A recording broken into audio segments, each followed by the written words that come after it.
রাত 10:30টার দিকে মেডিকেল গেছি। মেডিকেল যাওয়ার পর তখনও তৎক্ষণিক আমি চিকিৎসা পাইনি। তো আমি চাই যে আওয়ামী লীগ সরকারের পতন যেমন হয়েছে তেমনি আমরা যেমন স্বাধীন বাংলাদেশ ফিরে পাইছি, সেনাবাহিনী হাতে দেওয়া হয়েছে, তেমনি আমরা স্বাধীনভাবে যেন চলাফেরা করতে পারি এবং আমাদের কমিটি যেন অনেক শক্ত এবং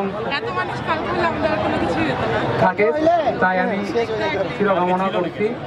এবং আমার এই পায়ে যে গুলি লাগছে, এই গুলি পুলিশ চালিয়েছে। আমি পুলিশের বিচার চাই, আমি শুদ্ধ বিচার চাই। তারা অযথা tear shell, rubber bullet, sound grenade থেকে অনেক হত্যাকাণ্ড করছে। যেমন কোর্টের সামনে 3টা ছেলেকে গুলিবিদ্ধ করে ওখানেই মারে ফেলা হয়েছিল। আমরা ওখানে গেছিলাম কিন্তু আমরা ওখানে ঢুকতে দেয়নি পুলিশ। আবু সাইদ আমাদের ভাই যেমন শহীদ হয়েছে, আমরা তার আত্মার মাগফিরাত কামনা করি। অথচ এখন আমি এই বলে বক্তব্য শেষ করছি যে আমরা স্বাধীন সার্বভৌম বাংলাদেশ পাইছি, আমরা যেন স্বাধীনভাবে চলাফেরা করতে পারি।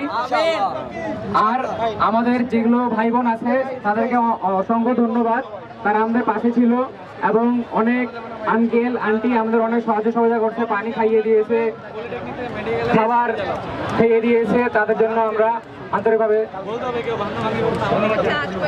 শুভেচ্ছা জানাচ্ছি। এই বলে আমি আমার বক্তব্য শেষ করছি। আসসালামু আলাইকুম। এখন দোয়া হবে। আমরা সকলে শহীদদের মাত্র